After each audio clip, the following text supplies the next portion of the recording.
Hello दोस्तों, मैं आशीष दीक्षित एक बार फिर आप सभी का अपने चैनल पे हार्दिक स्वागत करता हूं। दोस्तों, आज मैं आपके लिए कुछ नया लेके आया हूं।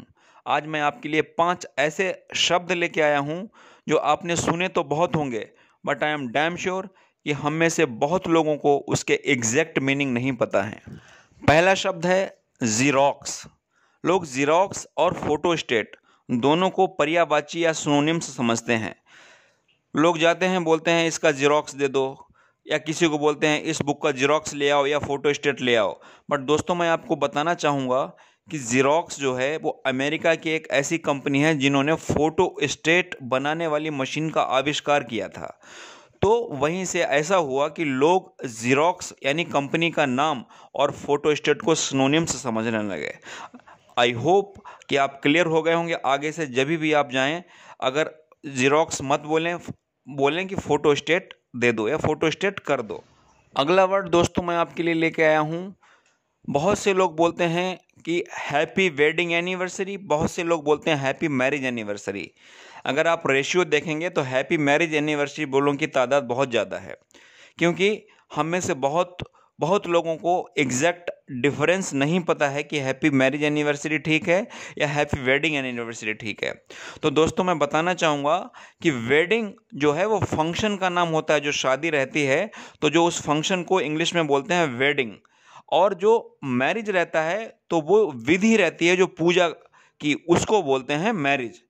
तो हमारा जो बोलने का तरीका होना चाहिए वो हमेशा हैप्पी वेडिंग एनिवर्सरी होना चाहिए, ना कि हैप्पी मैरिज एनिवर्सरी। तो आगे से जब भी आप किसी को विश करें तो हमेशा बोलिए happy wedding anniversary, not happy marriage anniversary.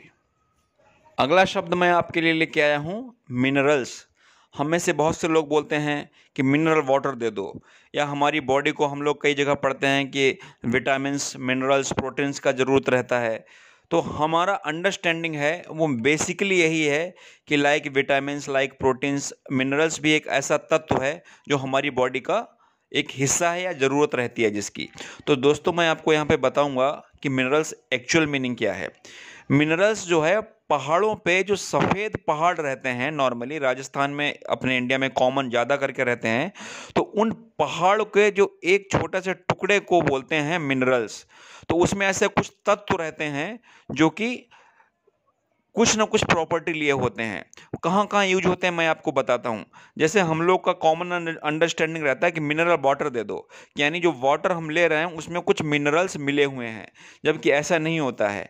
जो पानी आता है वो पहाड़ों से आता है, और उसमें कुछ ऐसे मिनरल्स रहते हैं जो कि अनवांटेड रहते हैं, जो हमारे शरीर को नहीं चाहिए होते हैं। तो वो मिनरल्स को रिमूव किया जाता है, और उसके बाद जो पानी तैयार होता है तब उसको बोला जाता है मिनरल वाटर।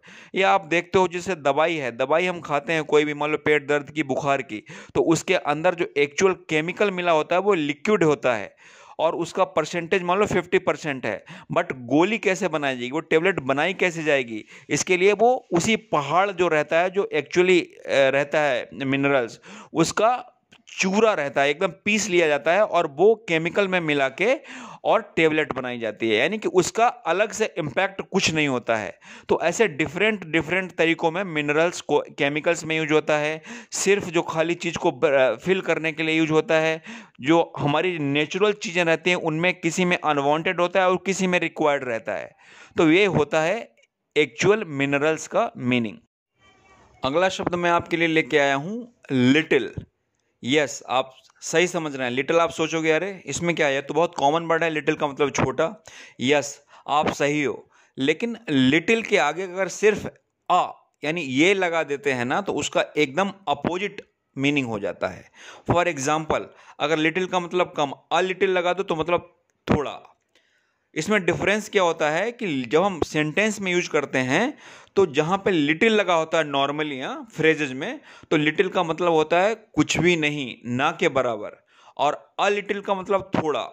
फॉर एग्जाम्पल, जैसे हम बोलें कि लिटिल आई नो, इसका मतलब हुआ है कि हमें कुछ भी नहीं पता किसी पर्टिकुलर चीज के बारे में। और अगर हम बोलें कि a little I know, means कि हमें उसके बारे में कुछ तो पता है। This is the difference. दोस्तों, आज का लास्ट जो शब्द है वो है hotel restaurants, boarding and lodging. Normally इसमें लोग कंफ्यूज रहते हैं कि एक्चुअल एक है क्या। लोग इसका मतलब यही समझते हैं किसी खाने पीने की ज़रूरत है, रुकने का है, क्या है, वो सब में बोल देते हैं कि होटल है वहाँ पे, या होटल रेस्टोरेंट है, या बोर्डिंग लॉजिंग है। तो एक्चुअली इसका जो बेसिक डिफरेंस होता है वो क्या होता है, जहाँ पे सिर्फ रुकने की व्यवस्था होती है वो होता है होटल, जहाँ पे सिर्फ खाने की व्यवस्था होती है वो होता है आपका रेस्टोरेंट्स। एंड जो बोर्डिंग एंड लॉजिंग होता है उसका मतलब हिंदी में होता है अस्थाई निवास। वो कहीं पे भी हो सकता है, धर्मशाला भी हो सकता है, होटल भी हो सकता है, किसी का घर भी हो सकता है। नॉर्मली जब पूछते हैं कि वहाँ पे आप नए शहर में जाते हो, वहाँ पे हमारी बोर्डिंग और लॉजिंग की क्या व्यवस्था है, मतलब चाहे आप होटल में रुको, चाहे किसी के घर में रुको, चाहे धर्मशाला में रुको, तो वहाँ पे मेरा इंतजाम करो, that is called boarding and lodging. तो आई होप कि आपको आज का हमारा वीडियो अच्छा लगा होगा, और उम्मीद है आप इस वीडियो से फ्यूचर में लाभ भी ले पाएंगे। और इस वादे के साथ कि मैं जल्द ही अपनी एक नेक्स्ट वीडियो के साथ आपको मिलता हूं फिर से। तब तक के लिए टेक केयर, बाय बाय, खुश रहिए, आबाद रहिए।